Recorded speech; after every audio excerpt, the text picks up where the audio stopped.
সম্মানিত ভিউয়ার্স, এখন আপনার সামনে একটা ভিডিও নিয়ে আইছি। ও যেখানে লাল খাবার বান্ধা গাছের মাঝে, খুব সাবধান। এরকম লাল খাবার যদি আপনারা দেখেন, খুব সাবধান, খুব কেয়ারফুল অবস্থায় আপনারা যাতায়াত করতে হইব। কারণ এরকম লাল খাবার বান্ধা দেখো তারা নিচে বাড়তিতে লাইছে, নিশ্চয় ইটার এগুলোর মাঝে কিছু একটা আছে। কিন্তু তারা পূজা করেন, তারা লাল খাবার দিয়ে ইয়ে করেন। এটা গাছের নাম কিটা কইসলা পাইছা? বরুণ গাছ। এই গাছের নাম হয়েছে আপনার বরুণ গাছ। খুব খেয়াল করবা, এরকম গাছ দেখলে, লাল খাবার বান্ধা দেখলে আমরা খুব সাবধান আমরা অবলম্বন করতে হইব। কারণ এটা বিপদগ্রস্ত বিভিন্ন ধরনের তারা চেষ্টাও থাকে, এবারে বহুত দোষী থাকে, পেশাব করতে না, পায়খানা করতে না। এটা দেখলে একটু দূরে হরিয়া দিবা গিয়া খার মাঝে কিতা বুঝা তো যায় না। হাসানা নি আল্লাহ খানো কিতা দুজন কোন গাছের তলে কিতা আছে, কোন জায়গাত কিতা আছে একমাত্র মাওলা জানেন। যে আমরা সৃষ্টি করছেন তাইনো বালা জানেন।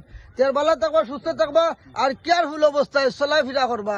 আসসালামু আলাইকুম। চাচা ভালো আছেন নি?